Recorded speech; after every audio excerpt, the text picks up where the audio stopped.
Hello everyone and welcome back to another video on the channel. And today I'm reviewing Onward, which is the latest Pixar movie released by the studio, which is one of my favorite animation studios. It's actually probably my favorite animation studios, one of my favorite studios in general, because I think most of the things that they pump out is incredible work. I love Toy Story 4 and Incredibles 2, but before that, obviously you have Incredibles, and you have Toy Story, and you have Ratatouille, and you have, just all these great movies that they've made over the years. And now we have another original property that is kind of different from what they usually do. And I think that is something great about Pixar, which I am going to do a video ranking every single Pixar movie. I think there's 22 of them. I've been watching all of them, and they are very, very different from each other. Because you get movies like Ratatouille, which is very different from The Incredibles, which is extremely different from Cars, and very different from all the other movies that they've done, like Inside Out, and all these different movies, like Coco. And I think that they're on a roll right now, especially with Toy Story 4 and with Coco and with Inside Out and stuff like that. I love all these movies, and Onward I was extremely hyped for,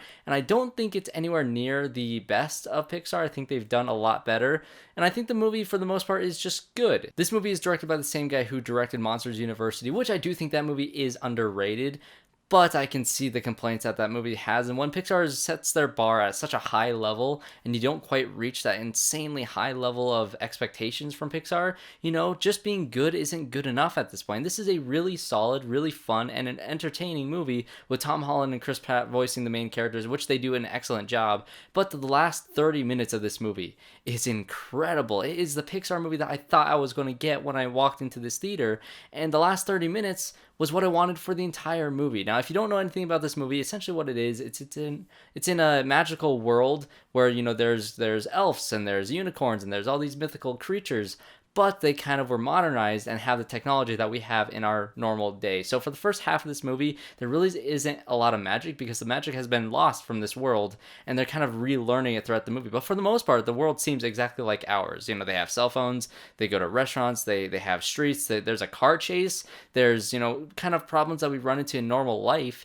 in this weird fantasy world, which seems odd, but once it gets full magic in the last 30 minutes, it is awesome, and I wanted more of that, because I think the magic in this movie was very, very well done. I think the brother bond between Pratt and Holland was the point of the movie. It really was why you go. And of course, they are on this quest to bring back their father, who had passed away before Tom Holland's character was born. And so, he wants to meet his father, and the older brother wants to see his father again. And they're kind of going on this quest to learn how to use this magic. And on this quest, they learn different spells, and they get slowly and slowly better at it. And every single little thing that they learn along the way is put in effect in the last 30 minutes. And I think that's why I loved it so much. I think on second watch, you can see all these things build up to the finale, and everything really does lead up to there. I think my main issues with this movie, like I said, most of the movie is just, entertaining, and it's kind of a typical adventure movie, and it's a good adventure movie. It really is.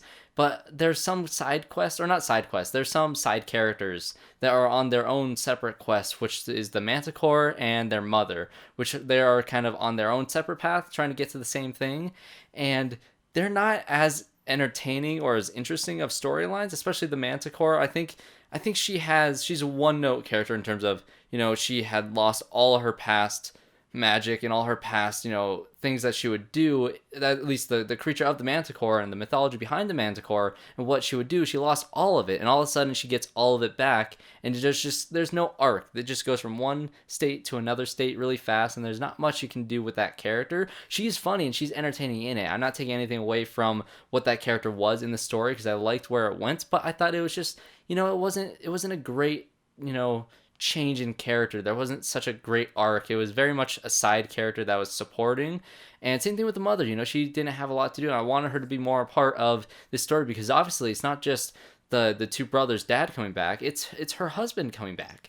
So there's all that. And I do think the humor, for the most part, some of it works, some of it doesn't, but when it does work, it really does. And the fact that the dad comes back halfway and he's just a pair of legs, he can't hear, he can't see anything, and it's kind of like a Weekend at Bernie's type thing, but with Pixar and with animation, just, it's awesome. What they do with this idea is incredible, and I can't stress enough, the ending of this movie is why you go see it. It is so good. The ending was perfect, and I think what separates Pixar from Disney, because yes, Pixar they go up to Disney. Disney bought Pixar several years ago, at this point decades ago. And so I think the difference between Disney and Pixar is that Pixar takes chances, they take risks, they do things that you wouldn't expect them to do with the stories that they tell.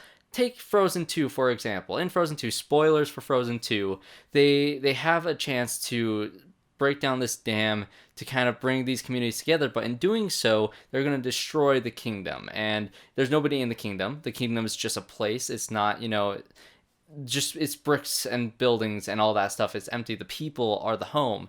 Like in Thor Ragnarok, when they destroy Asgard at the end of that movie, that took a risk to destroy Asgard, but since the people were together, it didn't matter. And in Frozen 2, they had a chance. It was about to destroy the kingdom, and that would have been a risk that Disney would have taken to kind of, show that there was consequences to what they were doing, to kind of, as a symbol, show that the destruction of that town doesn't mean the destruction of the people. And obviously, Elsa runs in last second, builds an ice wall, and saves the entire kingdom, and it doesn't take any risks. This movie takes a lot of risks. Everything that Pixar does takes risks. Look at Coco, for example. In that ending, they could have gone one way, but they went the other way, and they took risks, and they did things differently. And it's what Pixar does, especially with their endings and the way that they really tug at the heartstrings. This movie got me emotional in ways I wasn't expecting. And you go into this movie thinking it's going to end one way. I promise you, it's not going to end how you think. So that is my review for Onward. I think it's a really solid movie with a great ending. It's not quite the best of Pixar. It's more in the middle. I think it's better than Monsters University, so good for the director on doing this. The voice talent is great. Some of the characters are a little off, but that is my review for Onward. Check this movie out. I definitely recommend it. And I'm really excited for Soul, by the way. Soul is a Pixar movie that's coming out later this year that will be the Inside Outs. That will be just incredible. So I can't wait. This one, in the meantime, is perfectly okay. So thanks guys for watching, and I hope to see you all in my next review.